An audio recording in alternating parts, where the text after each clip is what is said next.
Queridos, um só Espírito, viu? E o Espírito do Senhor, não nós. Porque o coração do homem é enganoso. Eu falei para vocês que no domingo passado, na entrega, né? Na suposta entrega do nosso jejum, eu queria ter feito aqui um grande banquete, uma grande festa. Deus disse, não. Vai ser exortação. E fomos exortados em amor, pelo amor de Deus. Um domingo depois eu disse, qual é a peia que o senhor quer dessa vez? Aí ele disse, não, agora vai ser uma palavra de amor. Eu disse, Deus maravilhoso. Que coisa tremenda é esse nosso Deus. Que coisa tremenda. Aleluia, aleluia. Queridos, ontem nós retomamos o nosso comunhão e mesa. Tá? Foi muito legal. A gente fez na praia um tempo de comunhão ali na praia, maravilhoso. Assim que tiver um tempinho, porque tá pesado, assim que tiver um tempinho eu vou editar as imagens, colocar as imagens no grupo. Mas foi um tempo maravilhoso. A gente estendeu ali umas toalhas, a gente fez um piquenique na praia, as crianças tomando banho, as crianças brincando. E no final saiu um louvor espontâneo, maravilhoso. Coisa bem natural, bem espontânea. Foi lindo, foi lindo. E se você ainda não participa do Comunhão e Mesa, nós queremos convidá-lo e desafiá-lo a participar do Comunhão e Mesa. É um tempo em que a gente vive a igreja mais intimamente. É um tempo em que a gente vive a igreja de uma forma mais pertinho dos irmãos. Levando a palavra, mas levando principalmente a amizade entre um e outro. Eu torço para que Deus, no tempo certo, Ele multiplique esses grupos e a gente vai atingindo cada vez mais pessoas. E esse nome, Comunhão e Mesa, onde outras igrejas chamam de pequeno grupo, grupo de relacionamento, grupo pequeno, Deus colocou no nosso coração chamar Comunhão e Mesa. E é assim que a gente vai chamar. Porque nós achamos que direciona mais aquele propósito que Deus tem para nós. Amém? Todavia me alegrarei. Todavia me alegrarei. Queria que você abrisse a sua Bíblia em Abacuque. Nós vamos ler esse trecho que está lá no verso 3, capítulo 3, versos 17 e 18.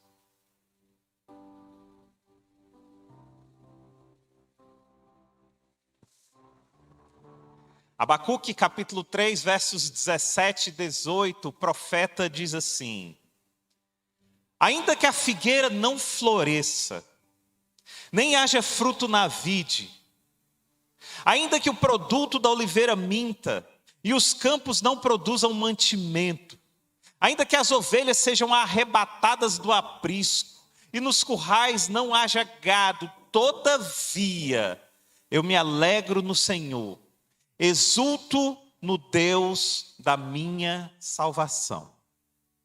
Queridos, eu li essa passagem em 6 versões. 5 trazia a palavra alegrar no futuro. E essa que eu escolhi, ela traz a palavra alegrar no presente. E eu fiquei meditando, Senhor, por que a grande maioria traz no futuro e essa traz no presente? Será que foi um erro de tradução? E Deus colocou no meu coração, não, filho. É um futuro presente. É um futuro em que você se alegra agora por algo que você vai ver depois. Por isso que quando Jesus está com aquela multidão e ele vai multiplicar os pães e os peixes, ele diz, Pai, graças te dou. Ele já está alegre por algo que ainda vai acontecer. E Deus colocou no meu coração, então tanto eu me alegrarei quando ver aquilo que é acontecendo, como eu me alegro pela visão que já tenho daquilo que vai acontecer. As duas estão certas, filho. É questão de versão. Eu disse, tá bom, Deus, obrigado. Mas eu preferi essa versão, colocar nessa versão, porque aqui dá uma ideia de continuidade, alegrar-se continuamente no Senhor.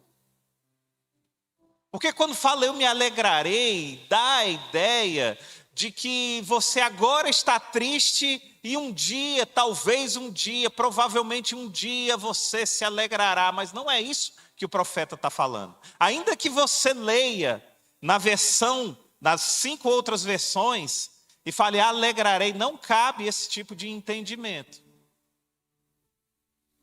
Não cabe. Porque o profeta aqui, ele está falando com uma certeza tremenda. Ele diz, eu me alegrarei, meu coração estará alegre. E o profeta Abacuque é um dos profetas menores da Bíblia. Agora, quando a gente fala profeta menor, não tem nada a ver com o grau de importância, nada a ver com isso, nem muito menos com a estatura do profeta.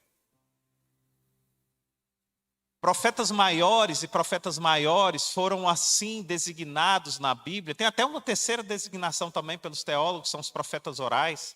Mas profetas maiores e profetas menores é devido à quantidade de manuscritos que eles deixaram registrados. Então, quando você lê lá na Bíblia, Isaías é um profeta maior. Por quê? Porque ele deixou uma quantidade maior de manuscritos. Isaías, Jeremias, Ezequiel e Daniel são profetas maiores. E tem também uma terceira categoria de profetas, que são os profetas orais, tá? Que não deixaram nenhum registro na Bíblia, senão as suas profecias orais. Como, por exemplo, Elias, Eliseu. Então, Abacuque é um dos profetas menores. Ele viveu em uma época de grandes incertezas morais e também sociais. Isso levou Abacuque a uma jornada tremenda, uma jornada como homem, maravilhosa. Porque as crises que abalaram o tempo de Abacuque foram crises tremendas, tremendas. Nós não estamos vivendo tempos muito diferentes, não. Mas eram crises tremendas. Então Abacuque começa uma jornada de um homem que muda por causa de uma decisão. Ele migra da dúvida para a fé. Por uma decisão, Abacuque sai do posicionamento de dúvida para um posicionamento de certeza daquilo que ele ainda não vê. E aí a gente começa a entender por que algumas versões têm me alegrarei e outras têm me alegro. Aliás, tudo é posicionamento, entenda isso. O pastor Lima disse que quem não está vivendo em guerra, quem não está vivendo em luta, e tudo que acontece no mundo físico nos reflete, nos remete a uma mensagem daquilo que é espiritual. Se você olhar, todo homem, todo guerreiro que ele começa uma luta, a primeira coisa que ele faz é tomar posição de luta. É a primeira coisa. Quem aqui já assistiu alguma luta de UFC, fica um do lado, o outro do outro, o árbitro no meio, ele diz, Are you ready? Are you ready? Fight! E aí quando ele diz o fight, quando ele diz assim, começou a luta, a primeira coisa que os guerreiros, que os lutadores fazem é começar a posição de luta. Por que isso? Porque espiritualmente, a mensagem que está passando para mim e para você é, filho, a primeira coisa que você precisa fazer é posicionamento. Está em luta? Pastor, estou em luta. E você está posicionado? Porque se você não estiver posicionado, você vai ser alvo fácil. Nenhum lutador baixa a guarda. Mas quantos crentes baixam a guarda nas lutas que estão lutando? Quantos crentes estão lutando com a guarda baixa? Está sendo alvo fácil para que o inimigo acerte você. Alvo fácil. A primeira coisa é posicionamento. Como você tem se posicionado? E Abacuque, ele toma essa posição, ele toma essa decisão, e a partir dessa decisão, começa a sua jornada. Abacuque começa essa jornada de incerteza para a fé. Abacuque começa essa jornada de incerteza para adoração. Por quê? Porque tomou uma decisão. Porque se posicionou. Então no capítulo 3 ele fala algo muito profundo. Ainda que a figueira não floresça. O que quer dizer isso?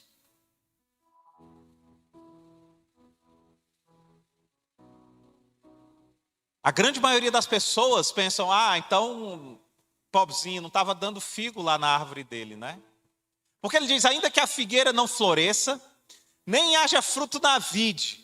Eu mesmo, quando eu comecei, assim que eu me converti, esse foi um dos primeiros livros que eu li, porque eu achava engraçado esse nome Abacuque. Rapaz, tem um nome desse na Bíblia, a Bíblia tem esse livro, Abacuque. E como ele é um livro pequenininho, acho que ele tem 3 capítulos. Você lê, ele não é tirada. Né? E aquele crente iniciando a caminhada e meio preguiçoso, mas louco para ler um livro da Bíblia. Aí eu disse, opa, esse aqui dá para ler. Né? E eu fui ler, e aí quando eu li essa passagem, ainda que a figueira não floresça, nem haja fruto na vide, eu pensei, rapaz, o bichinho está sem figo e está sem uva lá. Pai, ele devia gostar de figo e de uva para botar isso aí na Bíblia. Essa foi a minha reação. Essa foi a minha interpretação.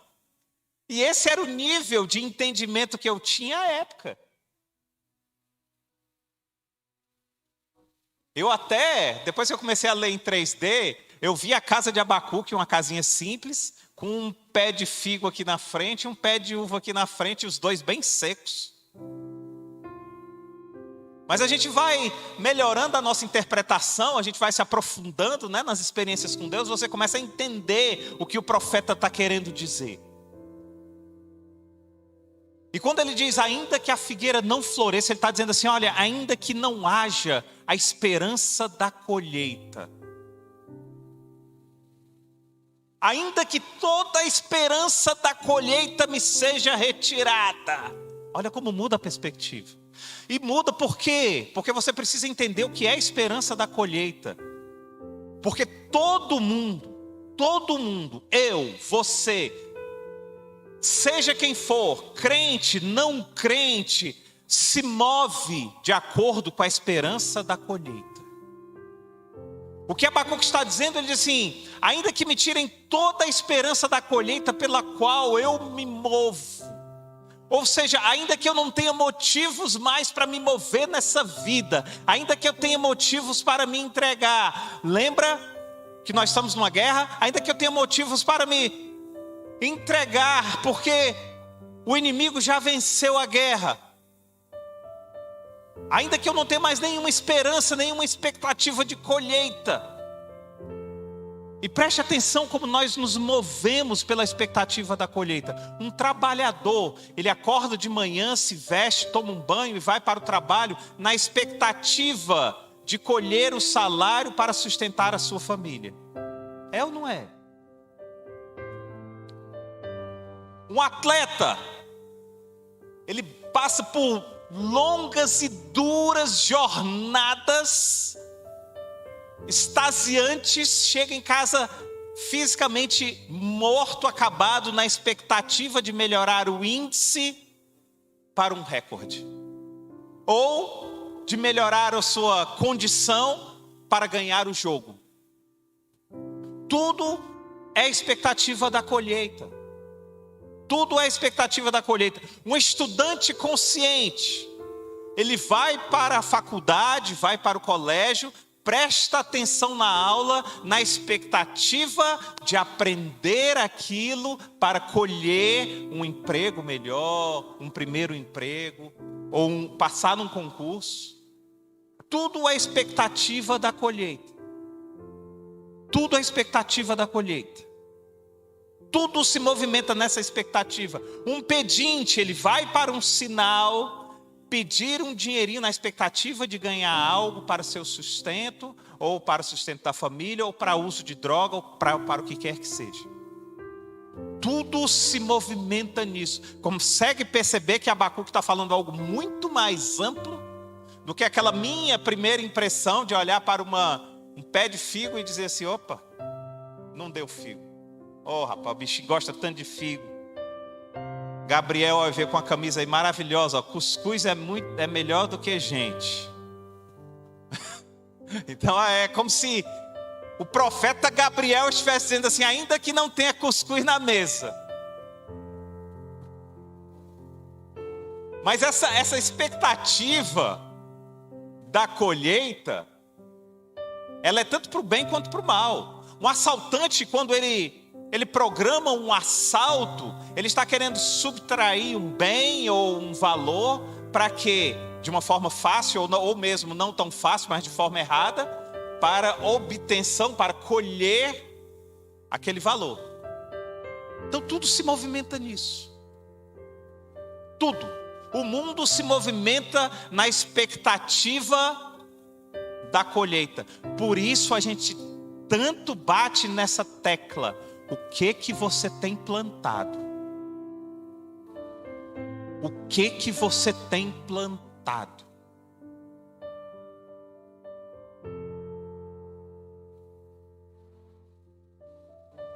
Você vai colher.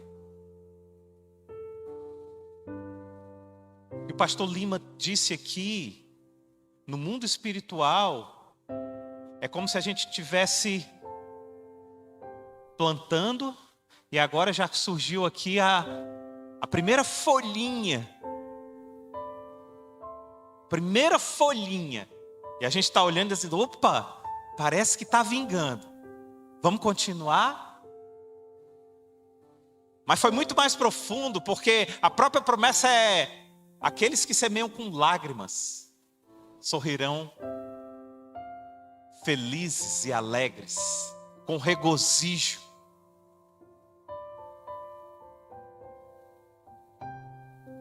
Então Abacuque está dizendo: ainda que todas as minhas expectativas de colheita sejam frustradas. Imagine um homem sem expectativa.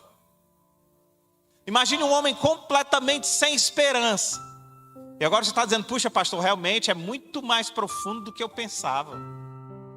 Porque eu, quando estava meditando nessa palavra, eu disse: meu Deus. Hoje eu estou em vantagem com vocês, porque no domingo passado vocês levaram uma surra, eu levei 2 vezes. Eu levei P para 2. Quando estava fazendo tal. E hoje é tempo de regozijo, eu estou me regozijando 2 vezes. Então Abacuque está dizendo isso. Ainda que todas as minhas, pense todas as expectativas, todas as esperanças que você tem da sua vida sejam retiradas. E agora ele vai mais profundo ainda. Porque ele diz assim: nem haja fruto na vide. Então ele diz: ainda que a figueira não floresça, nem haja fruto na vide. Então ele não está dizendo assim, nem aquele pé de uva lá. Eu fui na casa da irmã Evanda. A irmã Evanda tem um pé de uva lá na casa dela. Então, irmã, você está visualizando aqui mais do que a gente essa parábola, não é? Ela tem um pé de uva lá na casa dela, que é uma coisa linda você ver aquele pé de uva. Então o profeta, ele não está dizendo só isso.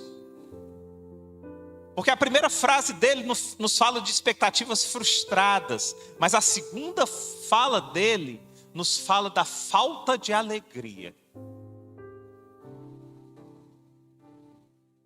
A vide produz a uva produz o vinho na Bíblia é sinônimo de alegria. É sinônimo de vida e de alegria. Então o profeta está dizendo: ainda que todas as minhas esperanças estejam abaladas, ainda que toda a minha alegria esteja seca, ainda que eu não tenha alegria nenhuma dentro de mim, nada, eu não tenho de onde tirar sementes de alegria. Por isso que no primeiro milagre de Jesus, acabou o vinho, acabou a alegria daquela festa, acabou a alegria do casamento. E se tem uma coisa que aquela casa acertou, que no caso foi Maria, porque já conhecia o filho que ela tinha, vai dizer: Jesus, dá um jeito nisso. Eles precisam retomar o vinho nesse relacionamento. Eles precisam retomar o vinho nessa comunhão. E Jesus abre mão. Ele sabia que ainda não era hora dele agir, mas ele abre mão por causa de uma família. Olha o que Deus faz. Ele antecipa o seu próprio ministério. Que amor é esse? Que amor tremendo é esse? Às vezes as pessoas chegam para mim e dizem assim: cara, eu não acredito muito na Bíblia, porque a Bíblia foi escrita por homens. Eu digo: cara, não foi, cara. Nenhum homem, teria capacidade mental de criar uma história dessas. De criar esses detalhes espirituais que nos falam tão profundamente. Nenhum homem, cara. Então o que Jesus estava fazendo ali, ele estava dizendo assim: eu vou antecipar o meu ministério, porque eu vim para as famílias, eu vim para curar as famílias, para tornar as famílias saudáveis, as pessoas saudáveis. E se eu estou aqui agora, E Jesus devolve a alegria daquele casamento, devolve a alegria daquela casa. Por isso, quando você notar que a tua casa está meio assim, sem vinho, sem alegria, você já sabe para quem recorrer. É o único capaz de transformar. Pastor, mas está tão difícil, por isso que ele fez em talhas. Porque o odre é que transforma, o vinho não é feito em talhas, o vinho é feito em odres. Isso prova um milagre muito maior de Jesus. Porque você colocava o sumo da uva no odre, e o odre transformava o sumo em vinho, mas a talha não transforma. O vinho, a uva, se fosse colocada na talha, ela iria apodrecer. Pastor, então por que ele não colocou no odre, ele colocou na talha? Era só porque tinha talha? Não. Era para que hoje, mais de 2000 anos depois, nós tivéssemos a certeza que o que transformou foi Jesus. Percebe? Qual era o homem que teria essa ideia? Qual seria o homem que falasse: não, mas 2000 anos depois, lá em Fortaleza. O que é Fortaleza? Não existe ainda não. Lá em Fortaleza, uma pequena comunidade vai estar dando glórias, porque vai entender que foi ele que restaurou a alegria daquele lar. Qual é o homem? Então o profeta Abacuque aqui, ele está dizendo assim: olha, ainda que não haja fruto na vide, ainda que não haja fruto nenhum na videira, lembrando que a alegria, ela é um dos frutos do Espírito. Ele disse: ainda que o meu espírito esteja morto, para produzir este fruto. Está vendo como é tremendas as palavras do profeta? Ainda que todas as minhas expectativas sejam frustradas, e ainda que a alegria se esmoreça, e aí você pensa assim: pronto, agora ele foi no fundo do poço. Não, ele vai mais profundo ainda. E ele diz assim: eu só cheguei no nível 3 ainda, viu? Que tem mais. Mas Deus disse para mim: tá bom, meu filho, no nível 3, senão você vai se afogar. Eu disse: tá bom, Senhor, eu vou levar a congregação até esse nível, mas um dia a gente vai mergulhar de novo nesse texto. E quando a gente pensa: agora, Senhor, ele não tem mais expectativa nenhuma de vida, agora a alegria dele toda se esvairou, pronto, não tem mais nada o que acontecer, né? Tem. Ainda que o produto da oliveira minta. A oliveira produz a azeitona produz o azeite, e o azeite na Bíblia significa a presença do Espírito. Uau! O que o profeta Abacuque está dizendo é assim: cara, ainda que todas as minhas expectativas sejam frustradas, ainda que toda a minha alegria não tenha, ainda que eu não sinta nada no meu espírito, ainda que não haja nenhum tipo de unção, sabe aquele quando a gente está orando, que a gente diz assim: Senhor, eu não estou sentindo a minha oração subir, Senhor, eu estou me sentindo seco, Senhor, pelo amor de Deus, eu estou me sentindo morto. É a oliveira. É a nossa oliveira espiritual plantada em terra que está seca. É isso que o profeta está dizendo.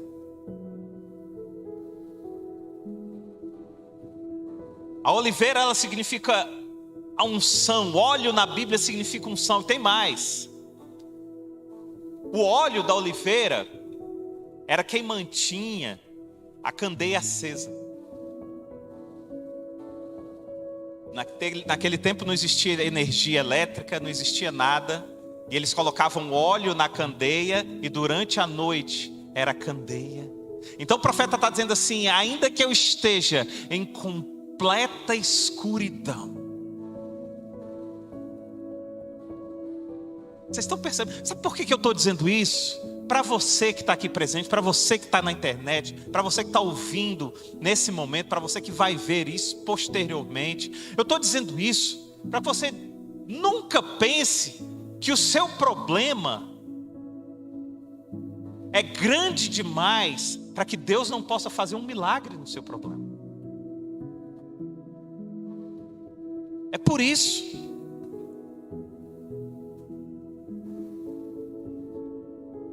Nós estamos dizendo isso para que você nunca pense que o seu problema é grande demais para que você não ache motivos de se alegrar.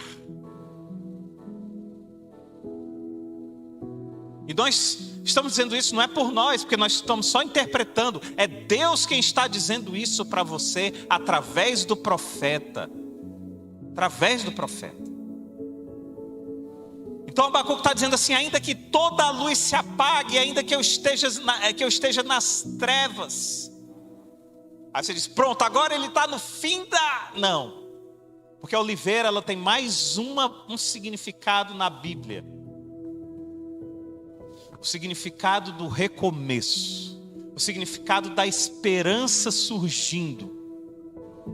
Se você olhar lá em Gênesis capítulo 7, quando Deus acaba o mundo através do dilúvio, e Ele abre as comportas dos céus, e chuvas caem durante 40 dias e 40 noites, e quando cessa, a Bíblia diz que depois de 150 dias, Noé solta uma pomba, e ela volta primeiro sem nada, e quando ele solta a segunda vez, ela volta com um ramo de oliveira.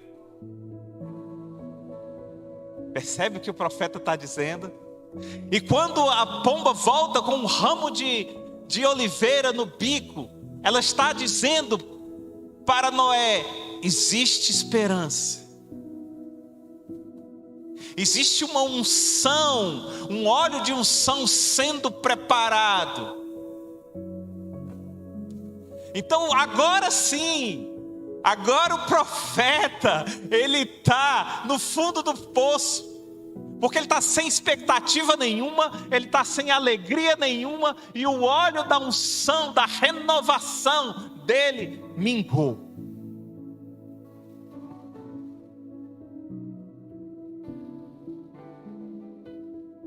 Todas as expectativas da colheita foram frustradas. A alegria esmoreceu. A presença do Espírito estava em trevas. Não tinha luz na candeia. A expectativa do recomeço foi abalada. E aí você diz: agora terminou. Aí o profeta diz: ainda que os campos não produzam mantimento. Você, meu Deus, rapaz, eu já estou sofrendo por ele. Está dizendo: agora eu estou morrendo não só mais espiritualmente, agora eu estou morrendo fisicamente, porque o meu alimento, aquilo que me alimenta no corpo, ainda que os campos não produzam mantimento, as ovelhas sejam arrebatadas do aprisco e nos currais não hajam gado. Ele está dizendo, agora eu também estou sem qualquer tipo de subsistência física. Sabe por quê? Ele está dizendo isso. Porque é o seguinte, tem muita gente que a figueira já secou completamente. A vide não está dando mais frutos. A oliveira está seca. Mas como ele ainda tem gado no aprisco, como ele ainda tem mantimento, como ele tem um bom emprego, como ele tem um bom salário, ele está sobrevivendo. E ele está anestesiado, colocando as suas esperanças nisso. Então, agora sim, esse é o nível 4, que eu não tinha conseguido entrar em casa. Deus está dando agora. Eu só tinha ido até o 3. Agora o profeta está dizendo assim, então nem se eu tiver isso. Porque quantas pessoas estão vivendo apenas pelo mantimento do gado? E vocês olham para elas estão tão anestesiadas que elas falam, eu estou bem. Eu estou bem. Mas o profeta disse, mas eu estou péssimo. Eu não tenho nada. Eu não tenho nada. Os campos já não produzem mais mantimento. Os gados foram abduzidos, foram arrebatados do aprisco. Os currais estão secos. Não tem nada mais nos currais. Então o profeta agora, ele vai, sabe o que ele faz? Ele liga a chave. Todavia, eu me alegro no Senhor. Todavia, eu me alegrarei nele. Eu me alegrarei no Senhor. Mesmo que todo esse mal venha sobre mim, eu tomarei a decisão. Eu estarei em posicionamento de me alegrar no Senhor.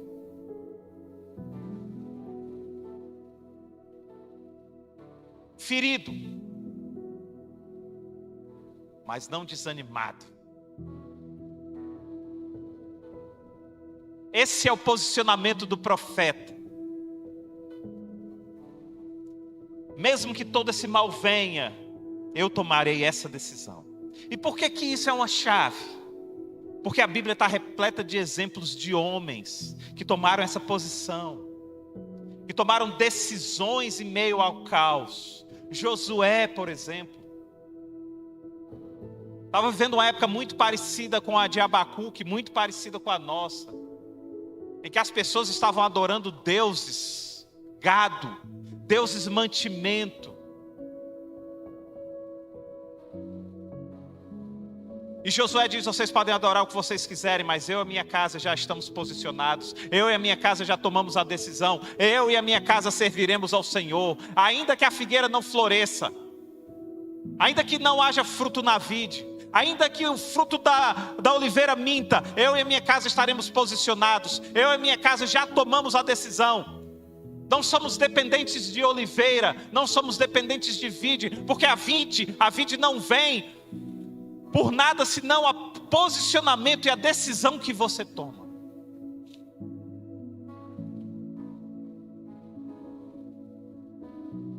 O salmista Davi diz, eleva os meus olhos para o monte. O que ele está dizendo? De onde virá o meu socorro? Ele está dizendo assim, eu estou sofrendo, eu estou precisando de socorro, mas eu tomo a posição de olhar para cima. Eu tomo o posicionamento de tirar os meus olhos dos problemas e olhar para aquilo em que realmente me traz esperança. Homens de decisão, homens de posicionamento, mas a grande maioria toma a decisão do lamento. A grande maioria toma a decisão da murmúria. Você tem sido um adorador ou você tem sido um murmurador? Quanto tempo você passa em adoração e quanto tempo você passa em murmuração? Isso fala ao seu coração. Isso denuncia quem você tem sido. Outras pessoas não murmuram, mas tentam tomar a decisão de lutar com as suas próprias forças. Por mais fortes que sejam, elas se cansarão. Por mais rápidas que sejam, elas ficarão fadigadas. Mas aquele que olha para o Senhor renovará suas forças. Aquele que está em Deus terá sua força renovada para continuar a luta. Aquele que estiver posicionado no Senhor continuará lutando. Mas a decisão de Abacuque é surpreendente. Ele diz: eu tomo a decisão de me alegrar no Senhor. Ainda que eu não tenha nenhum outro motivo, olhe para um lado, olhe para o outro, eu tomo a decisão de olhar para cima, eu tomo a decisão de olhar para o Senhor e me alegrar nele. Queridos, deixa eu te dizer uma coisa, aquele que fixa os olhos na eternidade, tira o foco daquilo que é passageiro. Onde teus olhos estão fixos? Para onde você está olhando?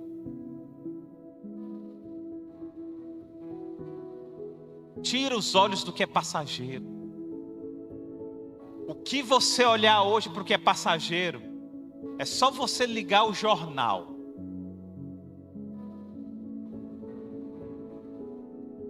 Mas tudo que os jornais estão dizendo aí hoje, todas as notícias dos jornais, são passageiras.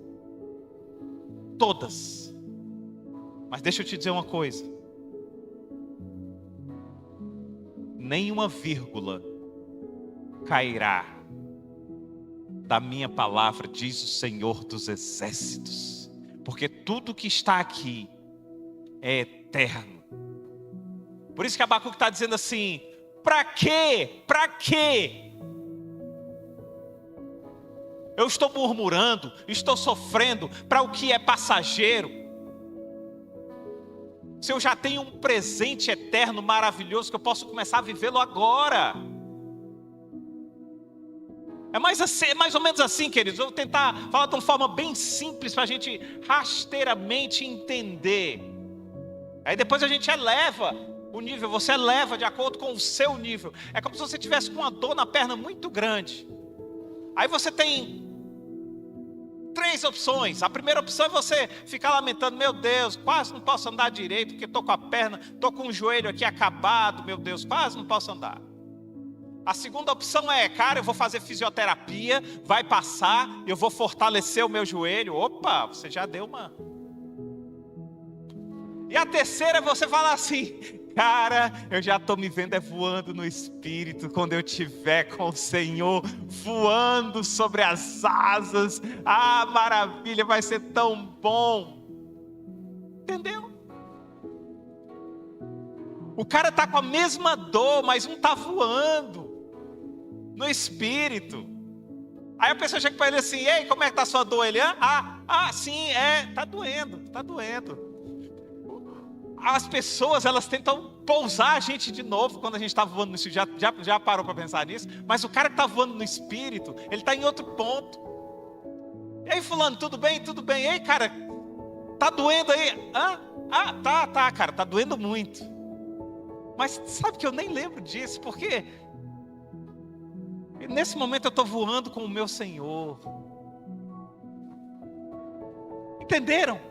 É isso que o profeta Abacuque está dizendo. Ele está dizendo: cara, eu estou ferido, eu estou quebrado, mais do que qualquer um de vocês possa imaginar. Mas no Senhor eu me alegro pelas promessas que não falharão. Eu me alegro por aquilo que eu já estou vivendo hoje, que vai acontecer. A alegria do Senhor é a nossa força. Queridos, imagine o que aconteceria se as pessoas descobrissem que a fonte da juventude existe. Você já parou para pensar nisso? Vamos fazer aqui um exercício. Foi anunciado, vou colocar Israel, que é terra santa, dá uma conotação de...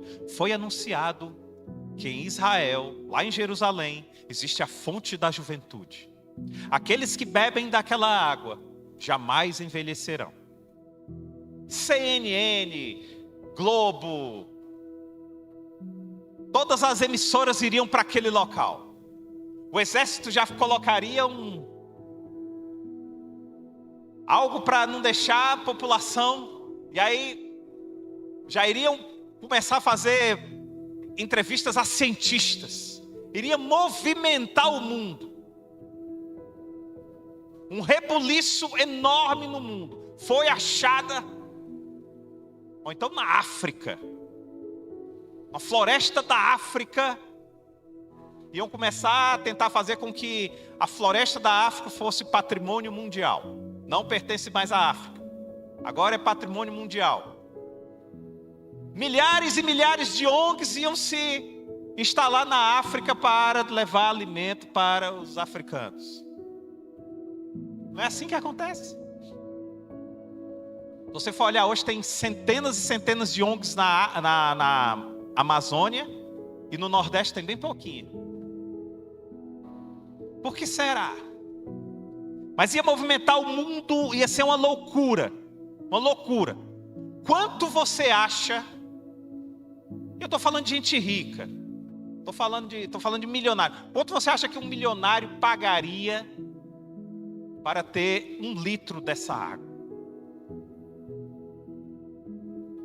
Jamais envelheceria. É a fonte da juventude. Será que, pensando bem, essa fonte da juventude ia chegar até as prateleiras dos supermercados? Sem chance. Sem chance. Será que os pobres teriam acesso a essa fonte da juventude?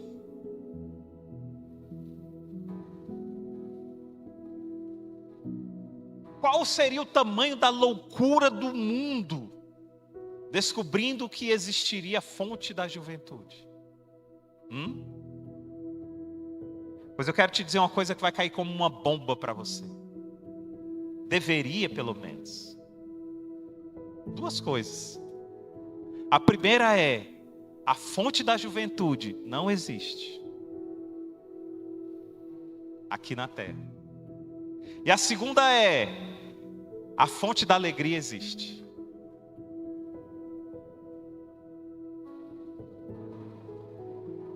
A fonte da alegria existe. E a fonte da alegria é o Senhor. Só tem uma diferença. Aqueles milionários que estariam dispostos a pagar fortunas e fortunas para beber da fonte da juventude, não estão dispostos a pagar o preço da fonte da alegria. Porque tudo tem um preço, querido. Tudo tem um preço. Mas aqueles mesmos que pagariam, que dariam toda a sua fortuna pela fonte da juventude, essas empresas bilionárias, essas multinacionais iriam tentar comprar o terreno da fonte da juventude. Mas essas mesmas empresas não pagariam 1 centavo para pagar o preço da fonte da alegria. A fonte da alegria, que eu vou dizer uma coisa para você, que você que está me assistindo, você tem condições de pagar. Tem o preço? Tem, mas você tem condições de pagar.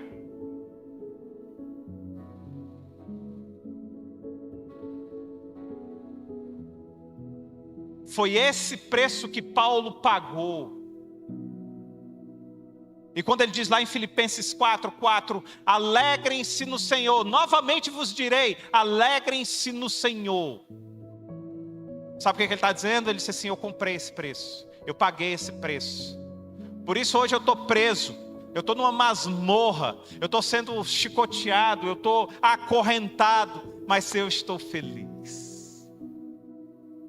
Mas eu estou alegre, porque eu estou alegre nele. E a minha alegria nele é fonte inesgotável, é fonte que não se acaba, é fonte que não é sujeita às circunstâncias humanas. Existem chaves na vida do cristão que o cristão não se apodera, não se aproveita, não toma posse. Querido, deixa eu dizer uma coisa, eu venho de uma igreja que, quando você falava assim, tome posse, parecia algo assim, difícil. Era difícil de engolir essa palavra tome posse, mas era, vou nem falar de lá, era por falta de entendimento meu. Eu não tinha esse discernimento e essa maturidade. Parecia algo assim de prosperidade, de, sei lá, algo que cheirava assim quase que como uma blasfêmia, mas não, querido. Existe muita coisa na Bíblia que você tem que tomar posse. Jesus, quando ele está prestes a morrer, nós já falamos isso várias vezes, e a igreja não toma posse. Nós já falamos isso trocentas vezes aqui. Só falta a gente pegar a chave e tomar posse daquilo que Deus nos deixou. Jesus, quando está prestes a morrer, Jesus junta os seus discípulos e ele vai deixar a herança dele. Aí diz, eu deixo para você um terreno lá em Jerusalém.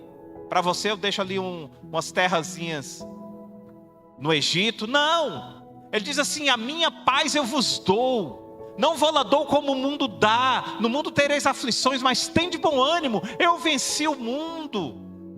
Ei, acorda, você é filho de Deus, então você é herdeiro. A herança que foi deixada por Jesus foi deixada para você. Você tem uma herança de paz que Cristo deixou para você. E não é qualquer paz não. Não é qualquer paz que está de acordo com as circunstâncias do mundo não. É a paz que excede todo o entendimento. Toma posse dessa paz. Ainda que a figueira não floresça, ainda que não haja fruto na vide, ainda que a oliveira minta, eu tenho uma herança.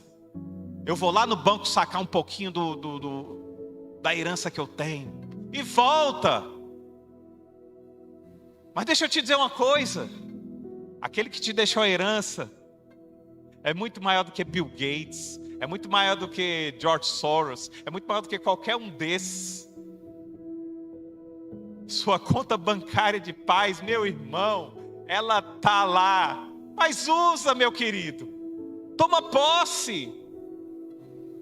Já viu aquele cara que está cheio de dinheiro no banco, aí chega para a esposa e diz assim, amor, não vai dar para a gente beber água não, que a água está R$2,50. Aí a esposa chega para ele e diz assim, amor, mas a gente está morto de sede. Ele diz, pois é, mas está R$2,50. Estou falando para você sair gastando não, mas eu estou falando assim, cara, usa aquilo que você tem. Você está vivendo para guardar? Ou você guarda para viver? Então tem hora que é para você viver. Senhor, eu estou tão atribulado. Senhor, ei, Senhor, queria fazer um saque aí. Quanto é? Senhor, aí, me dê aí 200 gramas de paz aí, Senhor. Aí houve uma adoração, houve um louvor, pausa na presença dele. Se ainda assim você tiver, Senhor, eu preciso de mais aí, mais uma porçãozinha. Até que você vai sair, com certeza, vai chegar uma hora que você vai dizer assim, Senhor, obrigado. Esse foi o suficiente. Sabe o que ele vai dizer? Pode voltar outras vezes. Tua conta ainda está cheia aqui. E rendendo mais do que o CDI. Rendimento acima do CDI. A irmã Karine, que trabalha com investimento, sabe o que é isso. Quando você chega para o cliente e diz, rende acima do CDI, parece que ele brilha assim, né? Aí uma bancária, ele também que deu um riso agora. Mas é isso. Alegrem-se no Senhor, novamente vos direi. Agora, baseado em tudo isso que nós falamos, e baseado em João 10:10, que diz que o ladrão vem para matar, roubar e destruir, a minha pergunta para você é, o que o ladrão roubou de você, para que você não esteja sentindo a alegria no Senhor? Ei, Essa pergunta é para você.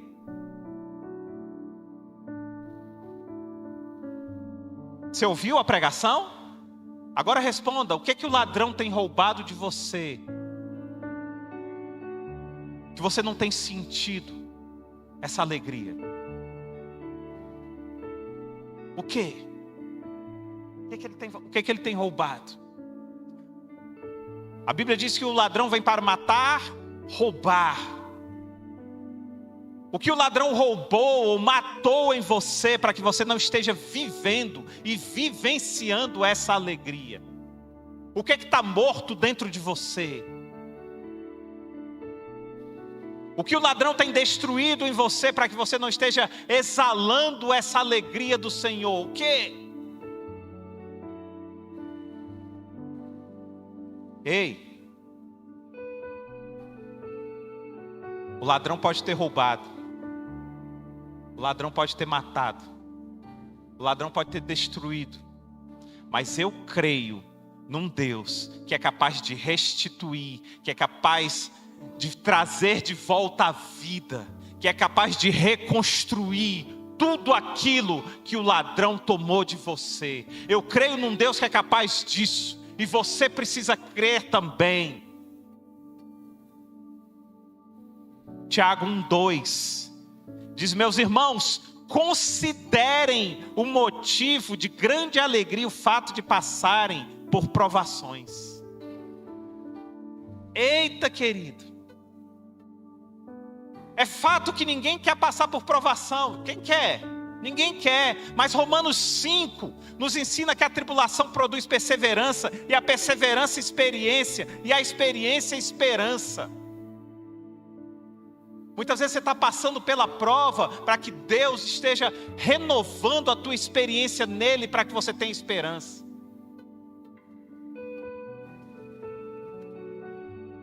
Todavia, me alegrarei no Senhor.